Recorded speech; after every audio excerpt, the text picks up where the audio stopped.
Good morning, everyone. Welcome to Crowns and Sashes. As you can see, I have a new queen. Hey, gorgeous. Hey. Well, go on, introduce yourself. I'm sure everyone knows me by now.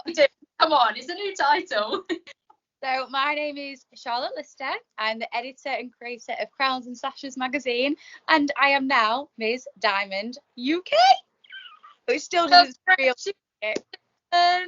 So happy. I had such a sore throat when I got back from Diamond. It was funny. I had a 2-day pageant hangover, if that makes you feel any better. It took like 2 days to recover. I was exhausted. I'm not surprised. It was a good few days, but it's quite a long process, isn't it? And when you're competing, you must have been like, oh my God, there's still another day to go. Yeah, it was exhausting. I know on the Sunday I was booked in with Patty from Glam Squad for makeup at I think it was about 6 or half 6 in the morning, and then I had hair with you straight after, and then it was quite a long day anyway. And then on the Monday I did get a bit more of a lie-in, but I think I was booked in with Patty and Duncan for about 8 or 9 or something like that, so it's a very, very long weekend. Not until the afternoon, it makes it a really long day, doesn't it? It does. I was absolutely exhausted, but it was so worth it. And now I get to compete in Regency International in Vegas next year, and just represent the UK, because I've been dreaming about competing internationally again, because I haven't done it since 2014, and like now I can actually do it, and I get to go with a huge team of, I think there's 14 of us that can actually go, which is wow, a lot. So US, we are coming for you. It's so exciting. So how do you feel now it's all over? Do you feel a bit relieved? Because I know you worked so hard and you was getting quite nervous towards the end. Yes. Do you feel a little bit more relieved now it's all done? Yes, I definitely do. I do have quite a lot of anxiety and a lot of nerves. So on pageant weekend, I think as soon as I came off stage in fashion, I literally did cry. I'm not going to lie. I cried because it was just like a release of everything, because I've worked so hard for 2.5 years and I felt so under pressure to win because of everything I'd done. It was absolutely terrifying, and every time I got off stage I was either crying or I was hiding in a corner because I was just terrified all the time. So I do definitely now have that relief, and I don't actually feel as nervous about internationals as I did about the UK final. I don't feel there's as much pressure on me. So I think this time round I can enjoy it a little bit more than what I did. You say that, but it's not July next year yet. No. Ask me in 6 months, I might feel differently. You might be different.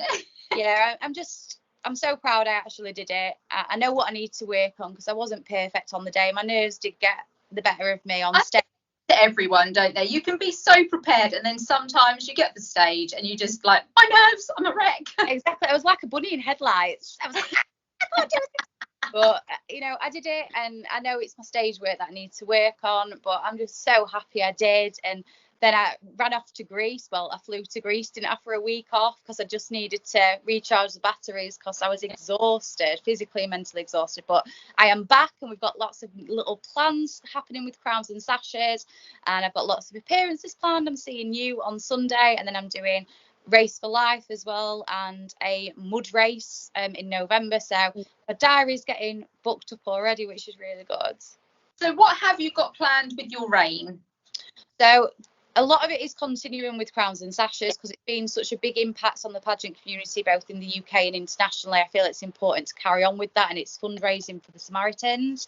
Carry on with all the awareness interviews that we do between us both, and then also plan on some sort of podcast. I'm still working on ideas for how that's going to work and what interviews are going to go where. Potentially a mentoring system, so not coaching people, not coaching, a bit of touring, so signposting people to certain systems that suit their ethos better than others, helping with platform development, and that kind of thing, really. Just advice, isn't it? Yeah. The right directions of who and where to go more than anything. Exactly, because pageant world is so big in the UK now. For a newcomer, it can be quite scary.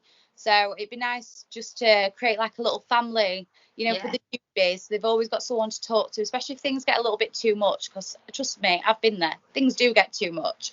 And then there is plans for awards, but that wouldn't be till next year.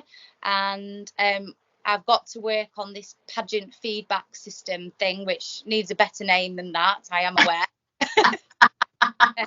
It's the idea that counts. Yes, it's the idea. So there is lots of plans. So a lot of it, like I said, is all in relation to crowns and sashes, but it's all benefiting the pageant community and the current queens and the current finalists, as well as all the fundraising, and get me back to running so I can lose my lockdown weight as well. I like my fun runs. I do some more so I can get a little bit slimmer for internationals. You wouldn't get me running. I mean, I run down the stairs and I start panting, so you're putting in with you on that. I'll sponsor you. Oh, thank you. Well, I've got Race for Life for cancer research, and I have got Mud Madness, I think it's called, which is for the local hospice I volunteer for. So that's been rearranged 3 times now, so I'm hoping to take part. So, well, that should be a good one, because I love stuff like that. I really do. It's fun. Hard work. I don't think I'd cope with it very well. I'll make you do one year. Trust me. Build myself up to that. So how does internationals work? Do you still have fashion, evening, swimwear? What are the rounds? How does it work?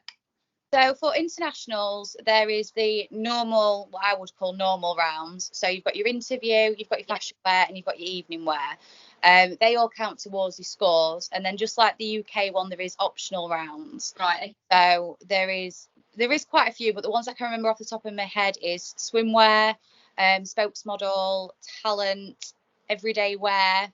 They've brought in national costume as well for the first year. Wow. And then there's the other side awards, which we normally call them in the UK, which is more about community service, achievement, community projects, things like that. So there is a lot, but you don't have to do them all. You can just do the stage work if you wanted to. Can you see? I just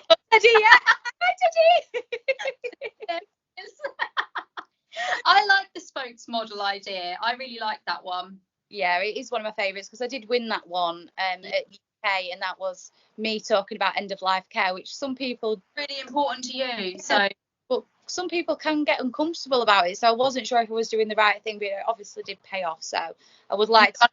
You've done really well in every round. Brilliant. Yes. Do you like though? You could have done better on certain things, or do you feel like you gave it your all and you're really happy with whatever you done? And well, I mean, you sat there in a crown.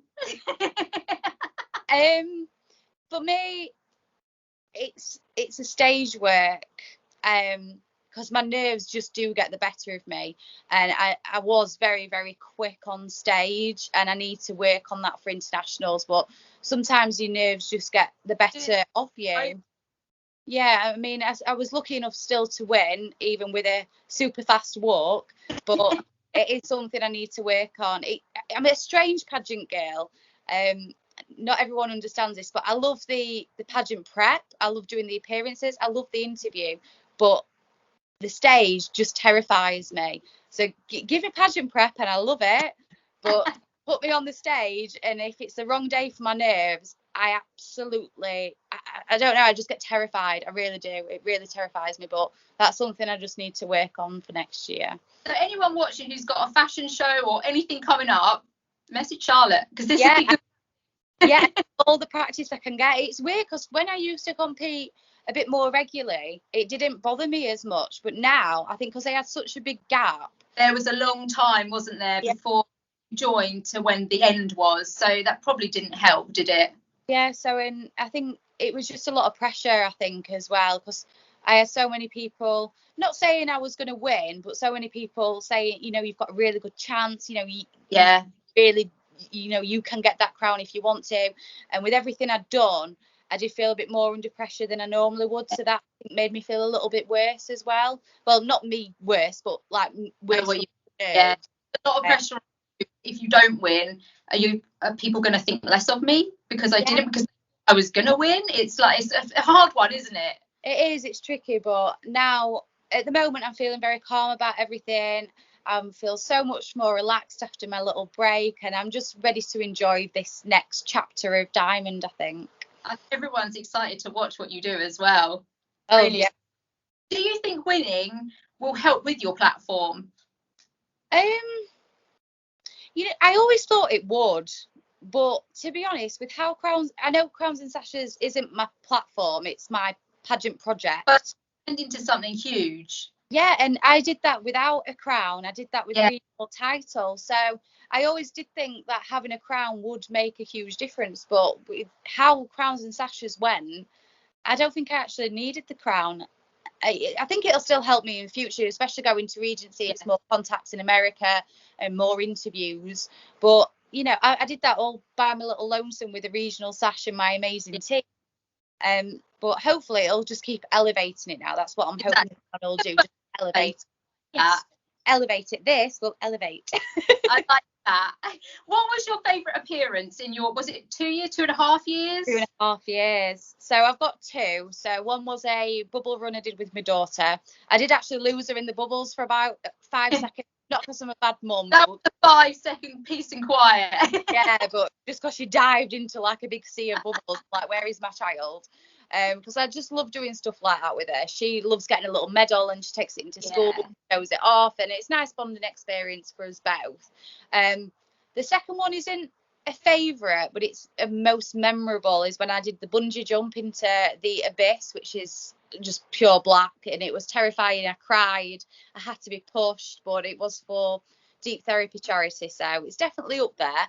Not for a favourite, but for a memorable, and just thinking to myself, I could do it. Oh, it was horrible. It's horrible. But I am going to do a wing walk with one of the girls I met at my diamond weekend. So we're going to try and do a wing walk together where you're actually strapped to the top of the plane and in the sky. And yeah, I found someone else who likes crazy appearances like me. So we're going to be like now. I can't wait. And finally, so you're in July competing in Vegas. Give me some months. How long have I got to prepare when you're going, what outfit? Which one? I know. I cannot wait to start outfit planning. So it's going to be July, but I'm not sure on the exact date. Oh, okay. And it's actually changing hotel as well next year. So it's definitely in Vegas. It's normally around the 21st to the 27th of July, but I'm just waiting on the international director to confirm dates. But I've got, about 9 months, I think, ish. So yeah, let's see how many appearances I can do this time, because last time I did over 600 in 2.5 years. So let's see what I can do this time. That's a lot. If you can beat that in a year, that's pretty impressive. But a lot of it was press as well. I was very lucky with my local press. So they were putting me in the paper because I write my own press releases, and they were putting me in quite often, and it was lovely to get that support from them. So when I say 600 appearances, I also mean press pieces as well and media appearances. So, but fingers crossed, I'll do quite well with that, because crossed for you, everything's crossed. I just can't wait now. I'm just looking forward to it, especially going with a big team as well. I think that's so much fun, an experience that you will never forget. Exactly. And I just can't wait now. I'm just really looking forward to it. I'm just planning everything, my diaries, trying to sort when my projects are going to happen with you guys at Crowns and Sashes, and then just go from there, really. But you know, I'll be here, there and everywhere, hopefully, especially now I've got no COVID restrictions. Crown. Yes. Showing it off. I know, the thing is, it's so big, so I've actually had to put a little hairpin there just to try and keep it in place. I love it. Well, thank you very much, and I will speak to you soon. And everyone's going to see you over Crowns and Sashes and what you're up to anyway, but everyone keep an eye out for Charlotte, our new Miss Diamond UK. Thank you so much for having me. Bye.